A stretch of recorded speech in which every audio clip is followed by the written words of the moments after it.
Hello and welcome to a brand new Arseblog Arsecast right here on arseblog.com. How are you? Hope you're well. Thank you very much indeed, as always, for being here. As has been the case for the last few weeks, I'm just putting this podcast out when it's ready rather than doing the, record on a Thursday, put it out first thing Friday morning. Things move quickly, so it's probably the best thing to put them out as soon as they are ready. We have, of course, been sitting on some hashtag content because we have had some, I was going to say unofficial, but we've had some developments this week. And I think when David Ornstein reports that Arsenal and West Ham have got full agreement over the fee for Declan Rice, and when he reports that Arsenal and Ajax have got full agreement over the fee for Jurrien Timber, you can take it as read that those deals are going to go through beyond some kind of catastrophe with the medical or something like that. But that is basically as official as you can get without it being actually official. Official, I think is the technical term. So we will have a podcast for each new player, for Declan Rice, for Jurrien Timber. Those will be available exclusively to our Patreon members. We talk about the player, we talk about where they're good, what they're going to bring to the team, strengths and weaknesses. We analyse the deals themselves. But on the main website, free for everybody, we will have our transfer profile pieces, our new player profile pieces, I should say. Again, looking at what the player is going to bring to Arsenal.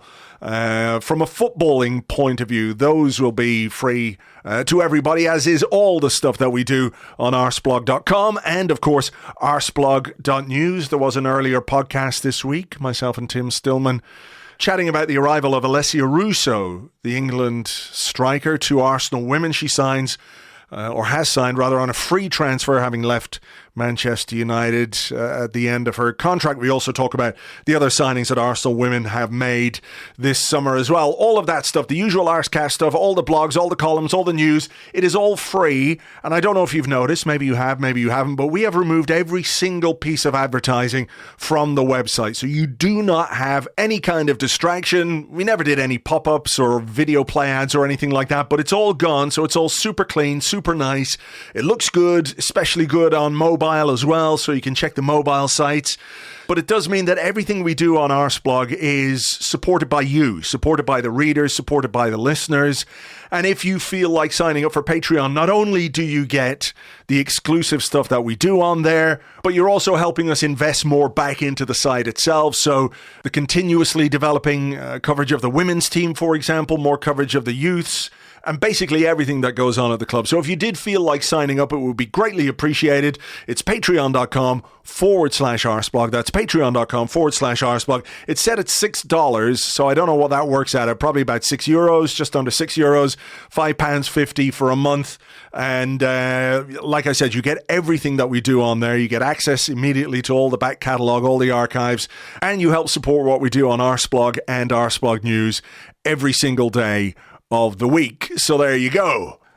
Now, as for today's show, like I said, there have been some positive developments during the week, up to the point where I'm recording this anyway on Thursday afternoon.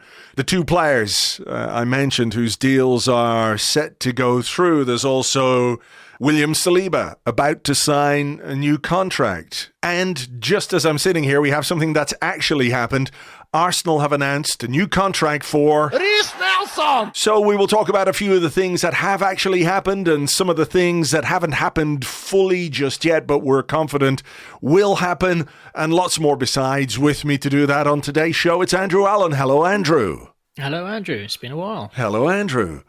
Let's start with one of the things that did actually happen a little earlier today, Thursday, as we're recording.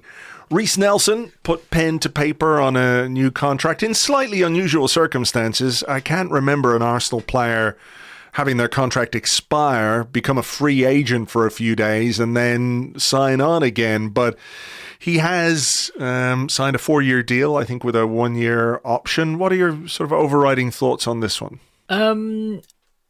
Yeah, a bit of an interesting one, isn't it? I mean, I think if you'd told anyone a couple of years ago that Reiss Nelson would be signing a new 4-year deal at the club, they'd have been surprised. Mm-hmm.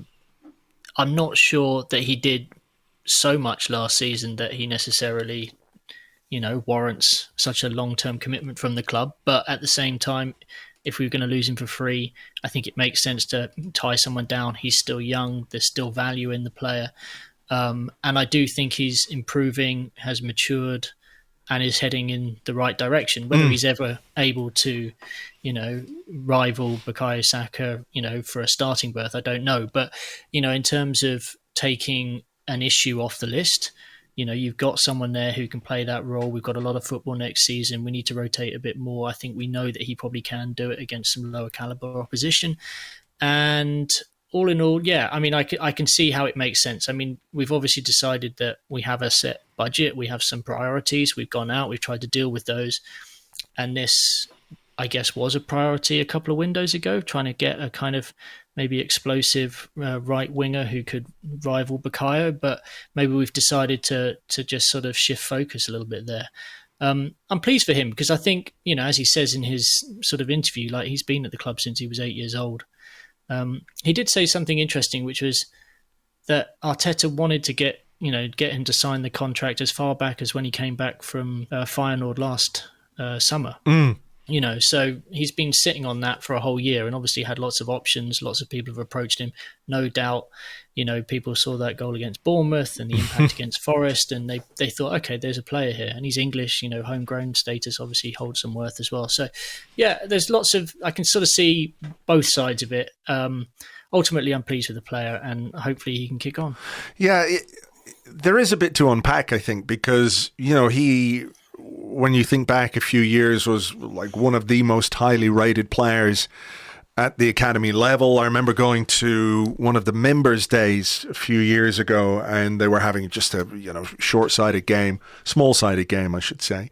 And he scored a goal with an unbelievable flick. I think they even caught it and put it up on the official website. But he's had a lot of injuries. He's had a lot of unfortunate injuries, unfortunately timed injuries as well. Periods where you think, okay, he really needs to go and play now. And then he gets an injury and he stays and he doesn't play very much for Arsenal. And that's happened maybe 2 or 3 times. And I think there are aspects that you mentioned, budgetary. Arsenal, perhaps by the end of the weekend, could have spent £200 million, which doesn't leave you a great deal of money to go out and buy somebody who can cover both wing positions. He plays on the left, he plays on the right. So there's a sort of common sense aspect to that. The other thing I would say as well is that, Mikel Arteta won't give a new contract to a player just for the sake of it. If he doesn't think that player is going to contribute or can't contribute to the team, he won't give them a contract. He is a ruthless kind of a guy. If he didn't think Rhys Nelson was up to the job, particularly as the team is getting better and improving and we're going to play Champions League next season, he simply would not give him a deal. I think it goes beyond protecting his value, and down the line maybe we sell him and that's good business and all the rest, but their football first and foremost is your decision maker. What I thought was quite interesting was, I was thinking about it and I was thinking, well, why would he sign? He's not going to be first choice on the left. He's not going to be first choice on the right. He could go and play regular first team football somewhere else. He'll have a good offer because he can leave on a free, good money. I'm sure there were some convincing pitches to him as well. But he was asked about that in the interview with the official site, and he said, it's the way we played last season. I've been here for many years. I've been for good years and bad years. And last year, I've seen the rise that Arsenal have taking them to new heights, and I feel like I want to be part of the journey. And we've talked about this in sort of abstract terms about, well, players want to come to Arsenal because it's the place to be. If you're a young player, there's a team on the up with a young manager, lots of good players. It's a very attractive destination if you're thinking of changing clubs. But that Rhys Nelson has sort of thought about his own playing time, which is probably going to be limited in terms of, in context of what he could have got somewhere else, and thought, no, I don't want to go. This is exciting. This is like everything I hoped Arsenal could be when I joined the academy. I think that's a really interesting part of the decision that he's taken. Yeah, absolutely. Yeah, 100%. I mean, I think we've probably seen that with players at other clubs. Liverpool in particular. When they're on the rut, suddenly you see these guys kind of. It doesn't take too much to convince them to stay. And I think if it's your boyhood club and you're surrounded by friends in many cases. I mean, he's grown up with Nketiah and Smith Rowe and Saka, and they've shared a dressing room. Why wouldn't you want to hang around and see how the party ends? Plus, I mean, he is still really, really young, right? So if this year does prove to be a little bit frustrating, he can move. Arsenal will get some money.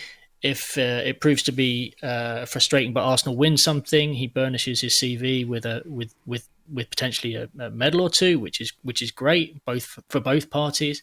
So yeah, I completely see it. I mean, obviously Arteta's relationship with Nelson goes back a long way. I think even when Arteta was doing his coaching badges, Nelson was kind of in one of the coming through the ranks, as it were, and a bit like with Nketiah, I think he liked what he saw, and I think I'm right in saying in Arteta's first game, Nelson was in the starting line. He was, yeah. So, I mean, there was an immediate, I've come into the club and this is a guy I know, this is a guy I think can do something for us. And I think he continues to have the trust of the manager on that level. And I think that must be amazing if you're a player who knows that they can go to another level, to have that trust.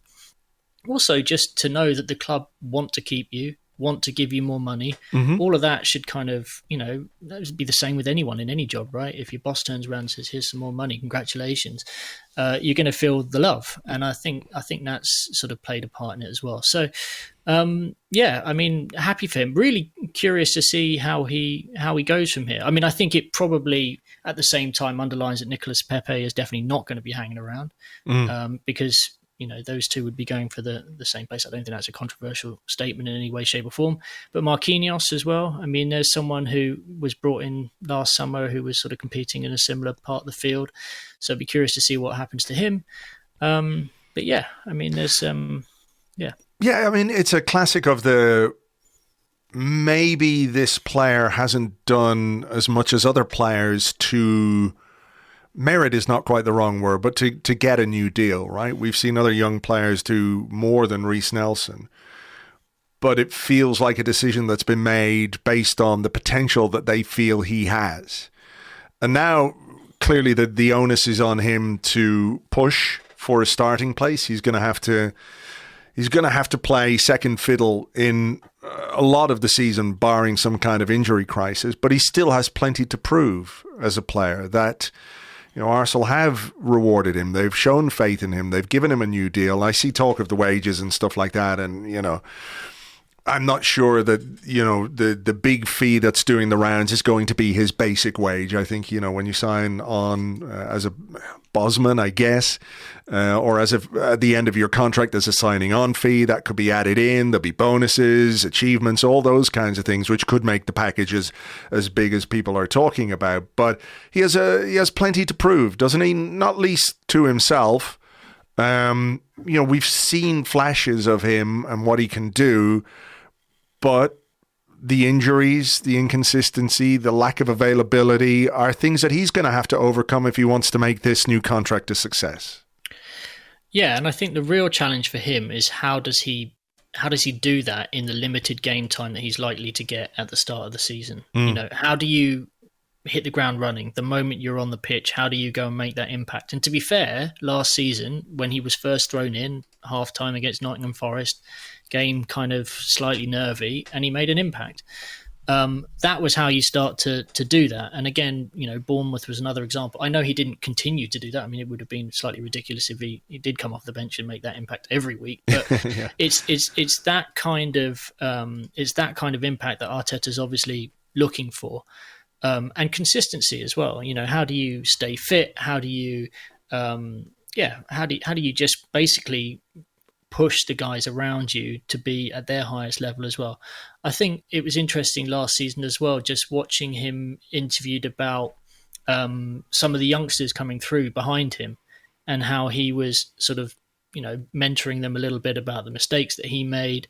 Maybe he wasn't quite as mature, didn't take the opportunity so seriously because he was so talented. I mean, he was like the number one guy in the academy and people just assumed that he would, make it at Arsenal. And, he was given his debut by Wenger really, really early. Yeah. And it was just one of those weird things where you watch the player and you're like, what's holding him back? Like the guy that I've watched playing youth football, why isn't he able to just kind of, click his fingers and do the same thing? And it's taken him a while to kind of build the confidence up again, I think, once he's realised that it's not just as easy as that. And he's learnt lessons along the way. And I think that mentoring role is actually quite an interesting one now. And also just keeping that Arsenal thread. Per Mertesacker has talked about it in the past as well, how important it is to have academy kids in the first team squad, in and around the first team squad, who can show the pathway to the next generation as well. So it all kind of links up. Yeah, and look, it does. There's no sort of linear development when it comes to young players. Some of them can come through very quickly. Others take a while to mature. There are plenty of examples of guys who've got to his age, 23, 24. I think he'd be 24 at the end of the year. And then things kick off for them. And the only thing I would say is, there is a seriousness about Mikel Arteta's Arsenal and what he wants from his players, what he wants from his squad. He was very clear about what he wants in terms of recruitment, very serious about making sure he gets that. We'll come to that, of course, when we talk about how much money Arsenal have put down at the very start of this summer. So nobody is making any decisions on a whim here. So I think the gauntlet is now in the gauntlet is in his court. I'm mixing my metaphors all over the place there, but I mean, you could throw a gauntlet into the other side of the court. You could, but why have you brought a gauntlet to the tennis court? You fucking idiot.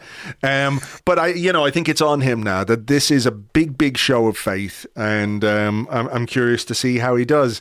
Speaking of contracts, it hasn't been announced yet, but it does appear as if William Saliba's new deal is going to be announced imminently. Maybe not by the time we finish recording this, but certainly in the next day or two anyway. That appears to be the thing. I saw the internet sleuths have got William Saliba's agent on Instagram, posting pictures of the room at London Colney where they do the signings, pen in front of him, all the rest of it. 2 + 2 definitely equals 4 in this case for sure.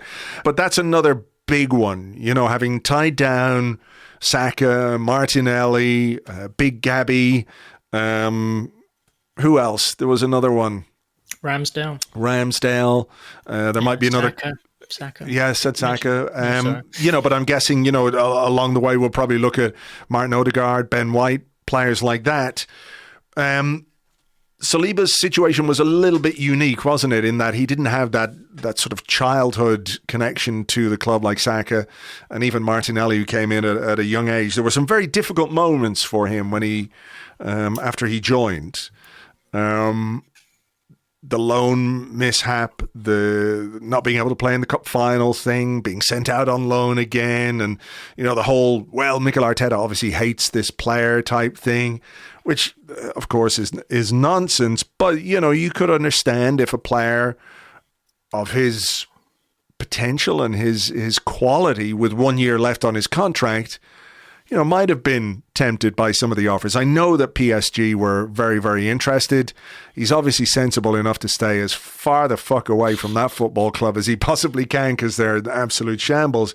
But, back channel overtures, I'm sure, from the big clubs in Spain would have been part and parcel of what was going on.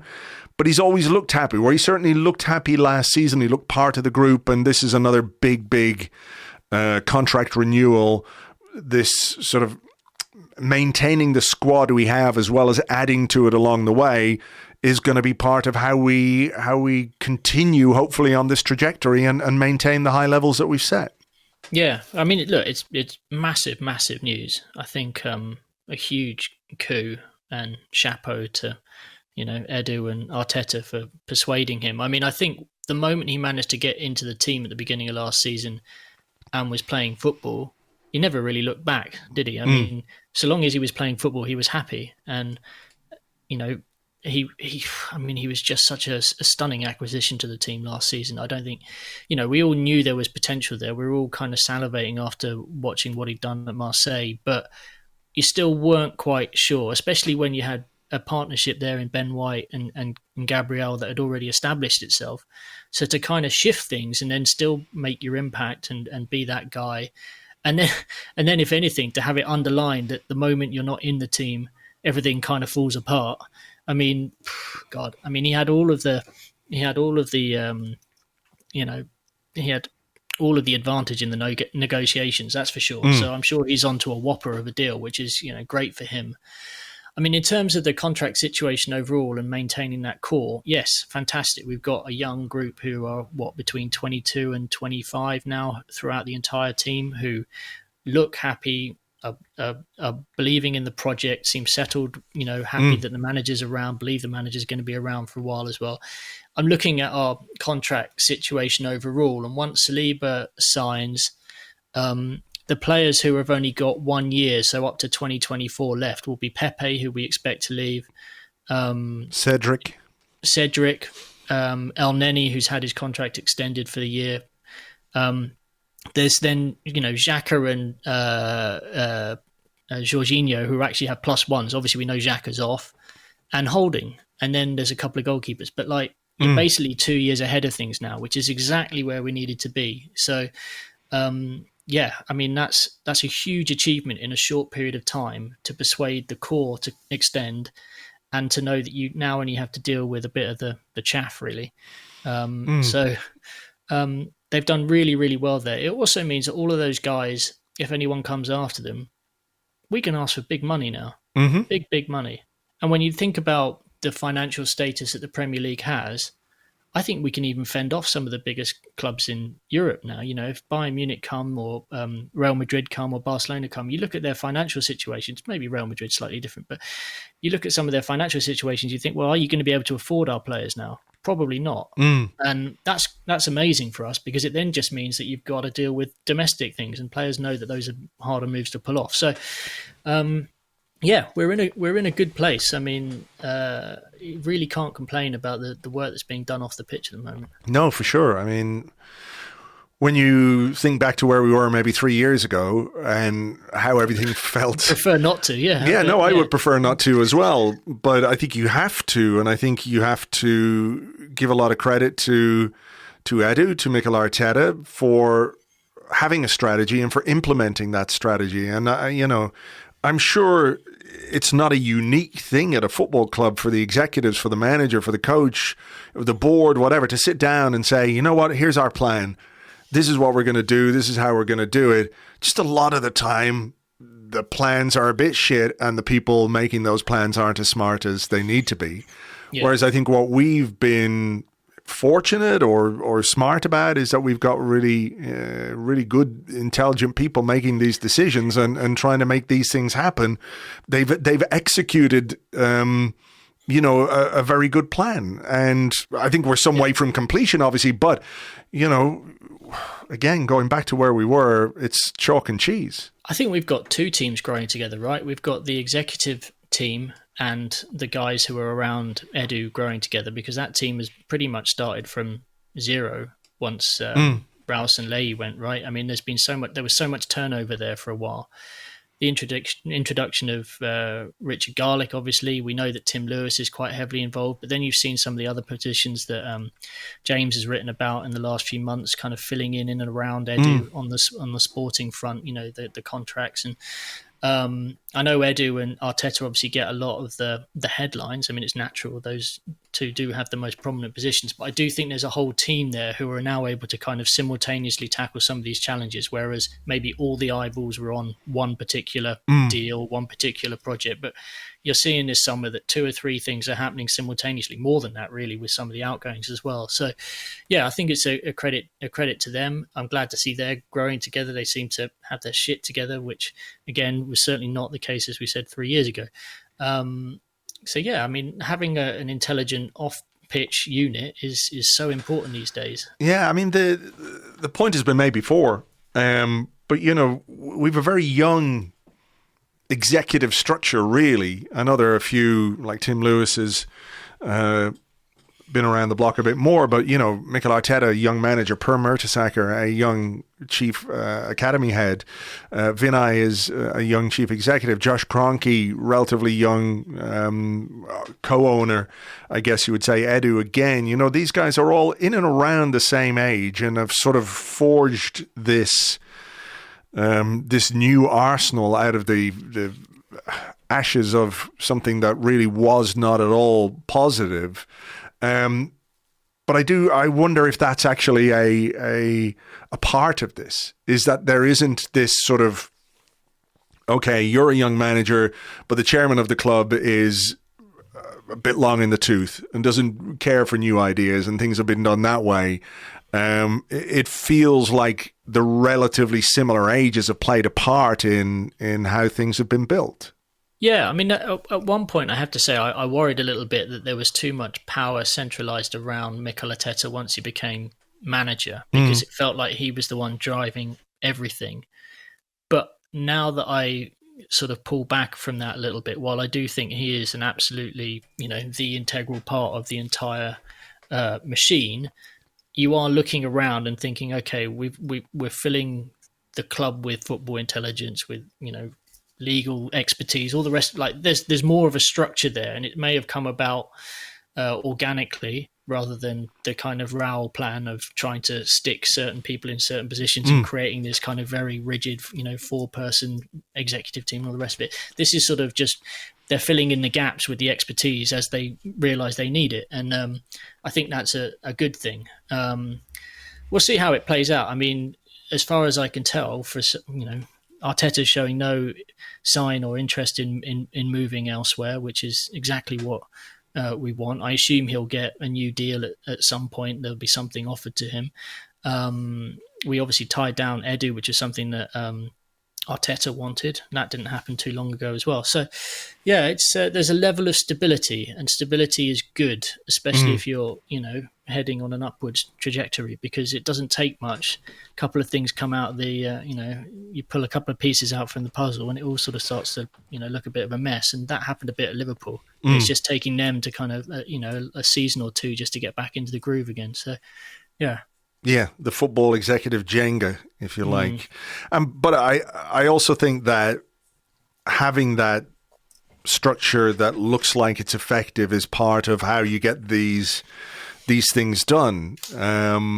I don't think it hurts at all that you have a very compelling man at the top of the tree, the top of the footballing tree, I would say, anyway, in Mikel Arteta.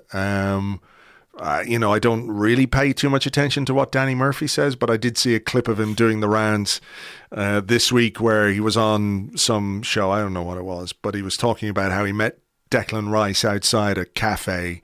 And, Declan Rice was telling him just how amazing Mikel Arteta was and what sort of vision he sold to him. I'm sort of extrapolating here, but he's a very charismatic guy in his own right. He can be a bit straight down the line, but I'm pretty sure when he's sitting right in front of you and he's telling you, Andrew, I've got a place for you in this team, and this is what we can achieve, and this is what we can do, and this is what you can become. It's like you walk out of there going, okay, I'm going to run through walls for this guy. And that basically is what we've seen from these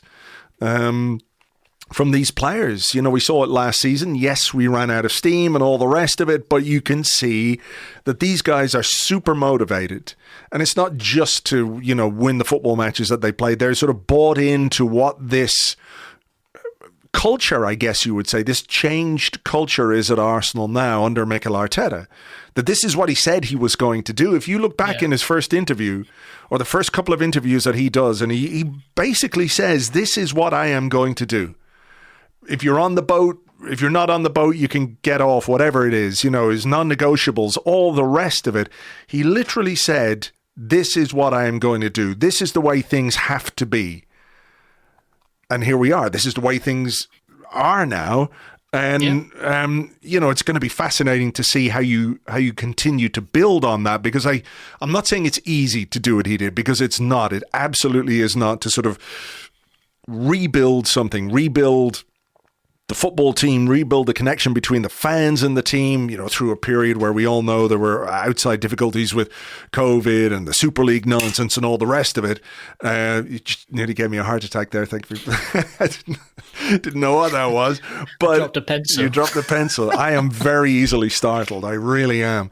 But I'm not saying that's easy, but it's sort of fairly apparent what you need to do, right? Doing it's another thing.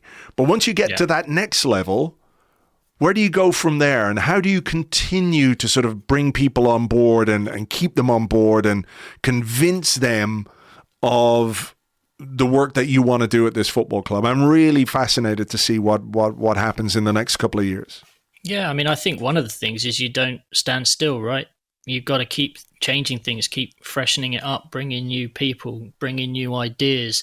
I mean, we're seeing that right now, right? You know, it would have been quite easy, I think, maybe to sit on Partey and Xhaka for another season and just sort of hope that they can do a job. And it takes a big bolder move to go and say, I'm going to start restructuring this while we're still improving. And I think that's definitely one thing. I mean, I think we might be touching on it, but we don't know what the situation is with the coaching staff, but whether there's a decision being taken to try and freshen things up there to bring in some new ideas, or whether it was just Steve Round came to the end of his tenure and decided that it was time to try something new himself. We don't know, but that's the breaking news today, isn't it? Yeah, Steve Round, who's one of Mikel Arteta's assistants, has left the club by mutual consent. I remember not long after, I mean, he was there from the start. He was one of the first people that Mikel Arteta brought in when he arrived at the club. He's a very experienced coach.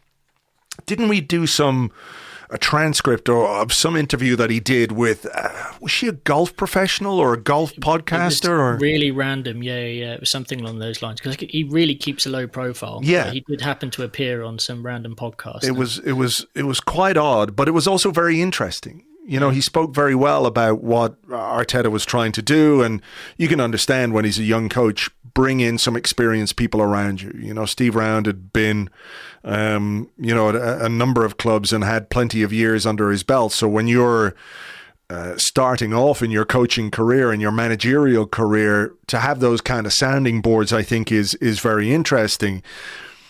It's also one of the things that Alex Ferguson used to do quite regularly, was to change up his coaching staff. We know that Arsene Wenger stuck with people for a long time, and I'm not being critical of that, because there was a long time where it worked really well, but there were also, maybe times where you thought, okay, could you do with a different guy in that position? Could you shift things up a bit? And I think towards the end of certainly in the second half of his tenure, there were more frequent coaching changes. As the game developed and different things developed, you needed maybe different people in there. So it will be interesting to see who comes in. Will it be a promotion from within? Is that the way, we have a couple of young coaches in there who might think, okay, this is the club for me because I can see a pathway to a more involved role. And then you bring in somebody else who's quite young and they can grow. Or does he bring in somebody else who's experienced, a different kind of experience? We're in the Champions League now. We're fighting for titles now, fingers crossed. Maybe you need something a little bit extra in that regard. So it's one of those where you imagine it's going to be filled, but quite by who, we don't know. Yeah, I mean, he may look at it and go, I don't necessarily need someone else. I mean, he's got Albert Stevenberg, who's, been operating as a assistant himself and was a more prominent figure, took over when Arteta wasn't able to be in the dugout a couple of times, that type of thing. So, I don't know whether there's a sort of, a good cop, bad cop, relationship that was played between Steve or Steve Round and Albert. That's whether you need to try and sort of find that balance again somehow.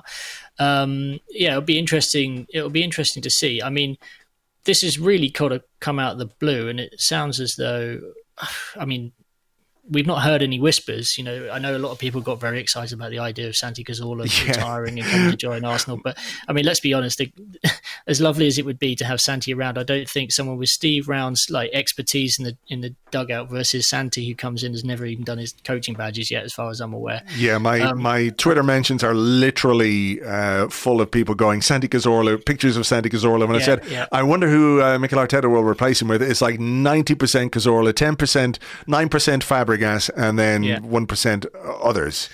Yeah, well, we know it's not going to be Fabregas because he's just taken a job at Como B, hasn't he? Or the club he basically part owns as well. So I think he's going to keep himself busy as well. who knows? I mean, it's kind of interesting to see. I mean, it'll probably end up being someone we've never heard of, some kind of low-key guy, because that's basically where Arteta's shopped so far, hasn't he? I mean, Miguel Molina and Carlos Cuesta, Nicolas Jova, Andreas Georgson while he was at the club. These were kind of guys who had specialties who he'd probably met along the, his own journey, but not necessarily high-profile names, because you don't really need a high-profile name to do that type of thing. No. Those people have probably got their eyes on bigger jobs, maybe. Well, that's it. That's it. I'm curious to see what he does, whether he promotes from within and brings somebody else in to fill one of those positions. I mean, what's been really interesting is that Arsenal have been very, very cagey about who fills what role at the club in a way that they didn't used to be. There used to be a dedicated page on the club website that detailed the bios of each of the staff members and all the rest of it. And that got stripped away quite a while ago. And there's just not been anything like that since. They don't really talk about the staff too much. Occasionally they'll get the opportunity to do a feature on, Arsenal.com, but mostly they are kept in the background and they're focused on the players. So yeah. We'll see. I mean, you can find out. I mean, you go to Training Ground Guru and they'll give you, the basic information on there. But yeah, we'll be curious to see what happens. And look, a bit of change at coaching level is no bad thing as well. Presumably everything, with this one is as they say it is, mutual agreement. There's no sort of falling out or anything like that. So let's see what happens there. You mentioned him a little while ago, Granit Xhaka. Hasn't happened officially, but he's had a medical at Bayer Leverkusen. That is an imminent announcement. Oh, it's just happened. No way, really? I've just refreshed the Bayer Leverkusen website and it has happened. So I better post a Arseblog news thing. You do an Arseblog news thing there while I keep talking. So Granit Xhaka, now a Bayer Leverkusen player. I mean, there was a point where this summer, despite the fact we all kind of knew in inverted commas that he was going to go, this has happened more than once, where we all thought he was going to go. After the Crystal Palace thing, we thought he was going to go. There was talk of Hertha Berlin back then, I think it was. And then, of course, there was that last summer? The whole Roma thing? Yeah. Yeah. So, I mean, that was only 12 months ago. You keep working away there. It did look like he was going to join Roma. He was, talking about it himself, and then he ended up back. So, like, if Granit Xhaka had come back and unpacked his suitcases, it wouldn't have been the biggest surprise in the world, given what's happened before. But he's now a Bayer Leverkusen player. Fee somewhere in the region of £21 million, which is a lot better than we thought it was going to be a few days ago. And I think probably the right move for all concerned after, what has been an eventful period in North London for Granit. Yeah, I've just got a quote from him here. He says, "I see Bayer now as a club with a great future. Discussions with the management have been incredibly motivating. Everybody here is ambitious and wants to achieve something." I like that. It's quite vague, isn't it? Something, just wants to achieve something. I just want to achieve something. Don't we all? He's keeping the number 34. He looks very happy. He's smiling. Good for him. Look, I always liked Granit because he always sort of said it like it was, right? And I kind of respected that. And every time you ever spoke to anyone in the club, they were always like, he's so important. He's central to everything. He's the best trainer. He's, the leader in the dressing room, the big voice. It leaves a void. And I think that's why the club was so intent on getting someone who had leadership qualities. You're replacing him with Declan Rice, who's a captain West Ham and, an England international. But there's no doubt that he'll be missed. And I'm really, really, really chuffed for him that he went out on a high note, and to get those, 2 goals on his final appearance, and to have the supporters kind of cheering his name and give him a standing ovation. I mean, it's just such a lovely story in the end, and it means that his relationship with the club, whatever happens now in the rest of his playing career, will continue for the rest of his life. He'll be welcomed back with open arms. He'll be, who knows? It'll be the Ray Parlour role in 15 years. Heading off to whichever country we've sponsored or whatever, riding. Yeah. Granit Xhaka doing the Cobra bombs in, I'm not sure it's quite going to work in the same way. Probably more likely Granit Xhaka, Arsenal coach. He strikes me as being someone who's got that probably in his mind. Sure. I mean, there are obviously things that have happened during his time here, ups and downs. I mean, people, that old phrase, you could write a book about, that thing or the other thing. I think you could definitely write a book about Granit Xhaka's time at Arsenal. Have we got any quotes about Arsenal from Granit? I've got something here. So Edu has said, Granit has been a big part of our club for a long time. He's given us great commitment and quality over the years, playing such an important role in our progression and success. He leaves with our huge respect and thanks. We wish him all the best for the future. Arteta adds, we're saying goodbye to a fantastic player in person, loved by all of us. It has been an incredible journey together for him, and he has given absolutely everything for the club. The influence Granit has had on his teammates on the pitch and colleagues at the club will tell you just how popular he is. We cannot thank him enough for his service, yada, yada, yada. We wish Granit and his family all the best in the next steps for their lives. Yeah. Okay, there you go. I mean, look, I will admit that he is a player who, over the years did frustrate me at times. There were moments where I thought, but you can't really knock how he responded to a situation, I think, that wasn't always of his own making. I'm not, what's the word? Abdicating is what a king does. I'm not saying he didn't have any responsibility for what happened, but I think, that period before the Crystal Palace game was turbulent, to say the least, and the delay in naming him captain and all that kind of stuff. But to come back from that, again, going back to Arteta, who had only just come into the job, obviously, he has packed his bags, he was ready to go, and Arteta convinced him to stay in circumstances where, I think the easiest thing for him as a player would have been to just say, fuck this. That was terrible.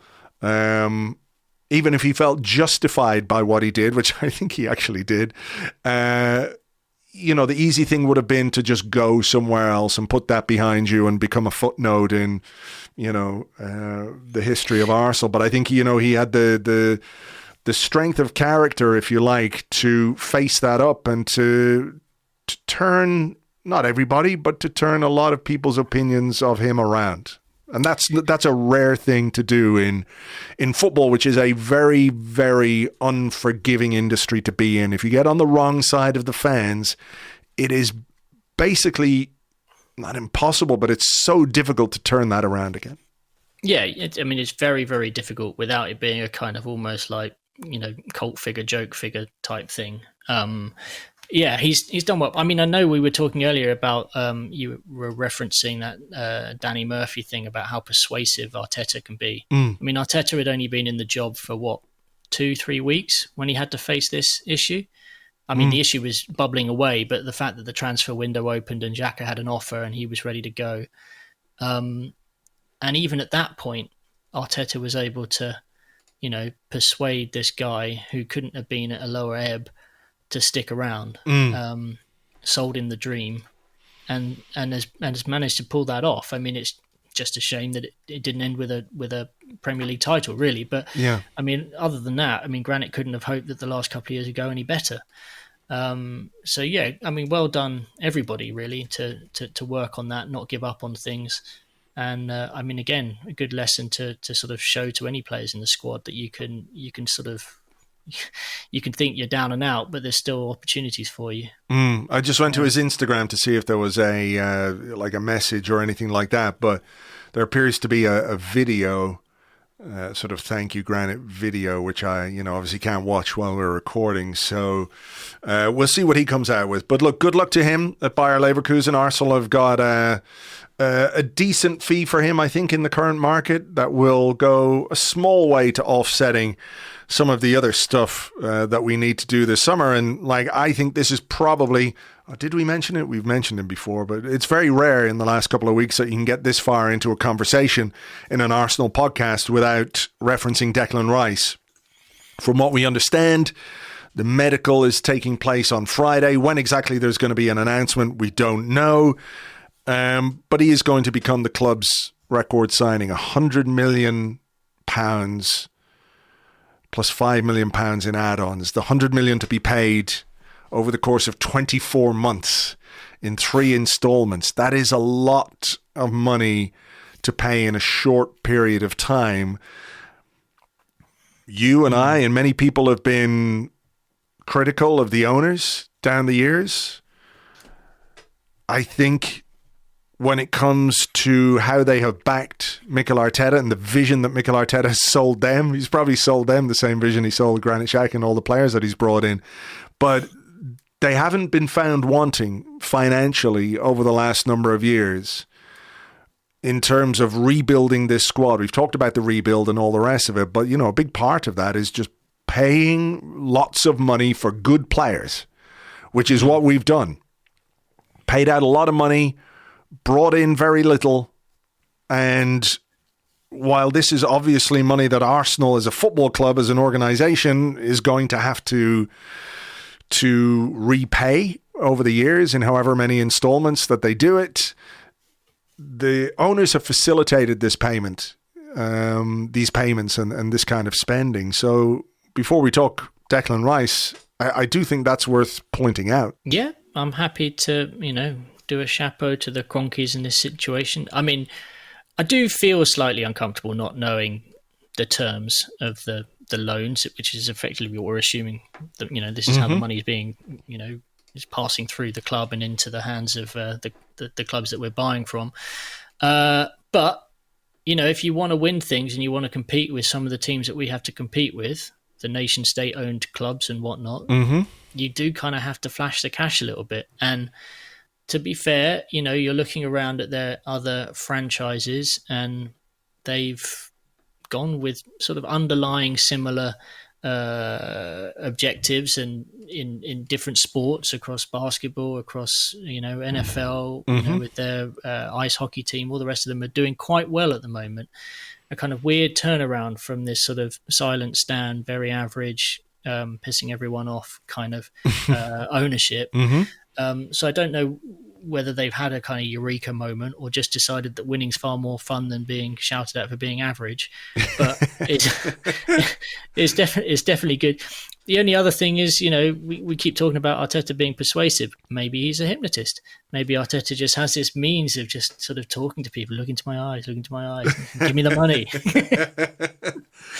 You wouldn't put it past him. He can speak 7 or 8 languages. So if he can speak the language of hypnosis, does he have a little gold watch underneath that turtleneck of his? Who knows? Oh, I like this idea. We'll have to keep an eye out for it. The hypnotist. Yeah. Okay. What are your sort of cliff notes on Declan Rice? What does this signing, I know it hasn't happened yet, but what does it say to you about where we are and what we want to do? Well, I'll put it this way. If you told me 2 years ago that Arsenal were going to sign Declan Rice from West Ham for £100 million ahead of Manchester City, I'd have said you were fucking crazy. If I told you that a year ago, would you have thought I was fucking crazy? A year ago, again. I mean, it says that we're on the up. That's what it says to me. It says we have ambition.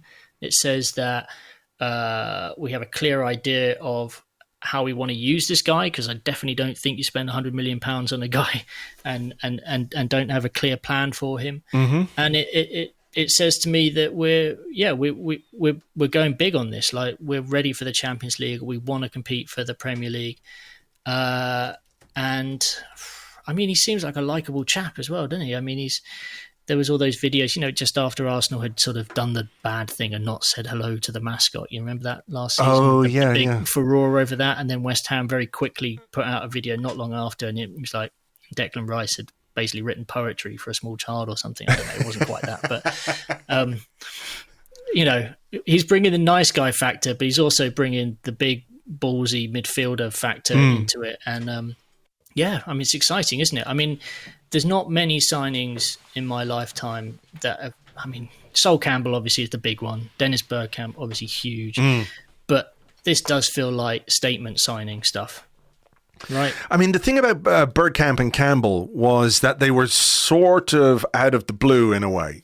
Yeah. You know, like Sol, obviously, everyone came to a press conference expecting to see Arsenal announce Richard Wright, and Arsene Wenger walks out with Sol Campbell, which is objectively hilarious. You just couldn't. It would just never, not in a million years could that happen now. And we lived in an era when Dennis Bergkamp signed where, you weren't aware of what was going on. The back pages, of course, there were rumours, there was CFAX, and you could ring up Club Call or whatever it was and pay, 58p a minute for a guy who would say, the latest Arsenal transfer news is, and it would keep you on the phone, right? But that was just mostly bullshit anyway. This has happened in, I guess, an extended period of time, because it was maybe 6 months ago when... It was January. It was January when those stories came out. And I know, I'd heard that we were really interested in him before that, but nobody was saying anything. And then it came out. And then you have 6 months where everybody knows that this guy is on the market. Like, he can choose where he wants to go. There are other clubs that can spend as much, if not more, than Arsenal. So you're having to do this deal in full view of everybody, the public. I think that makes it more complicated. Ideally, if you can keep everything under wraps and then just announce a player, brilliant. But that's not the world we live in anymore. And when people knew that Arsenal were interested, I'm sure that there were overtures to him from other clubs. We heard, we knew about Manchester City. We knew Manchester United. I mean, Manchester United weren't serious. They offered some money and Harry Maguire and somebody else. Like, you can't try and get a player like Declan Rice and offer Harry Maguire. It's like going into a fucking Porsche dealership and offering to part pay with a fucking bag of chickens or something, you can't.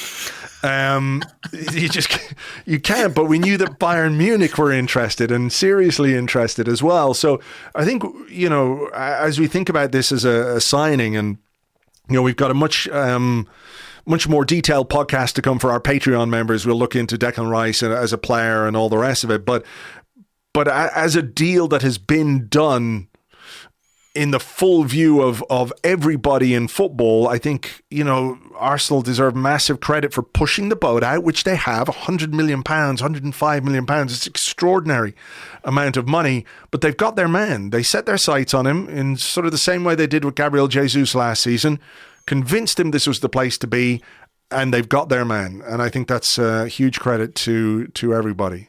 And I think they've gone further than they anticipated to get him. Because winning the Conference League, City coming in at the end, I think Rice having a good World Cup, all of these things kind of snowballed, and his value just sort of went high. Bellingham moving to Real Madrid as well. All of these things kind of, you sort of thought, oh God, the price is going up and up. I have to say, I remember the day that, I think it was Gary Jacob in the Times wrote the story up about Rice, and we had a chat about it, and you said, oh, I've heard about this.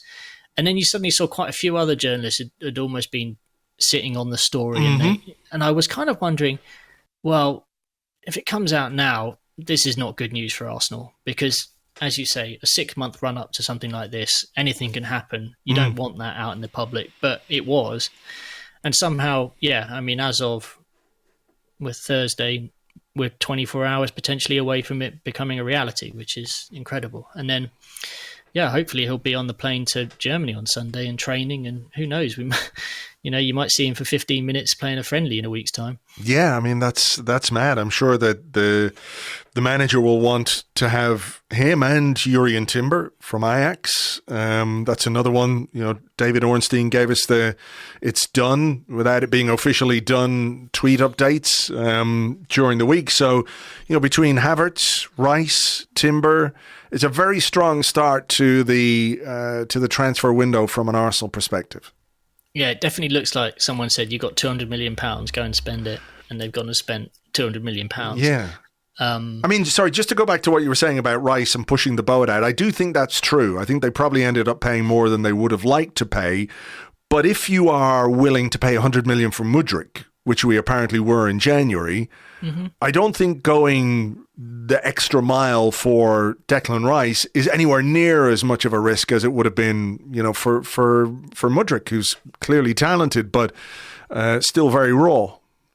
Yeah, no, that's true. I mean, yeah, we don't know the specifics of how the Mudryk deal was propositioned, right? It sounded like our terms of payment weren't exactly enticing for Shakhtar at the time. But I mean, look, exactly, man for man. I mean, you look at Declan Rice, and he's a player with Premier League experience, international experience, captain of a football club, a very good player, still young, 24. Plays in the position that's arguably the most important on the pitch, right? You're going to have to pay a lot of money, especially in this market. English tax, fellow London club, Aggie West Ham fans getting annoyed. All of it adds up. It was a big price, but let's hope it was worth it. I think it will be. I genuinely think he's a player who you look at and you think, yeah, okay, I don't worry too much about him settling in.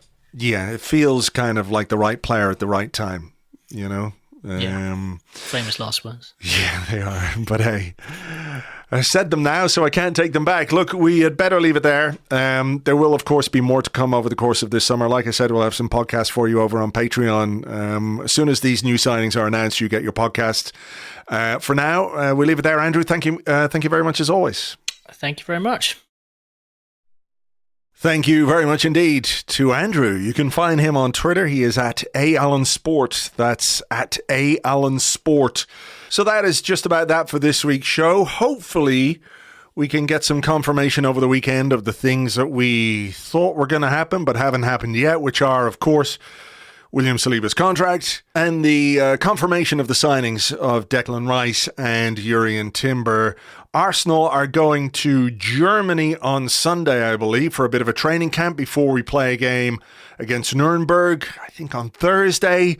After that, preseason really kicks off. There's the US tour, of course, with the MLS All-Star game, then games in New York and Los Angeles. I will be out in New York and LA, so hopefully we can catch up with a few of you there, but we'll give you more details on any bits and bobs that might be happening in the next week or so. So for now, thank you very much indeed, as always, for listening. Have yourselves a great weekend, and we will catch you on the next one. Until then, cheers. Bye-bye.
Join us as we take another enchanting adventure into the world of the angriest man on Twitter.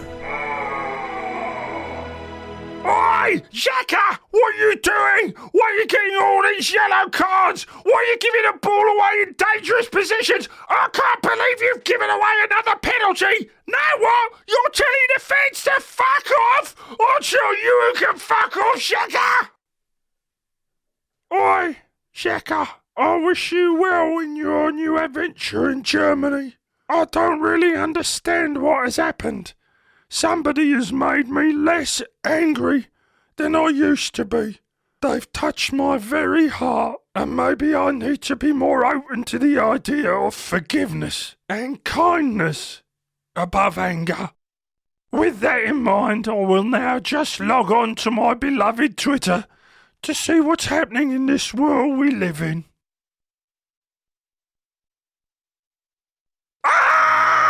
Next week another madcap laugh-a-minute romp with the angriest man on Twitter.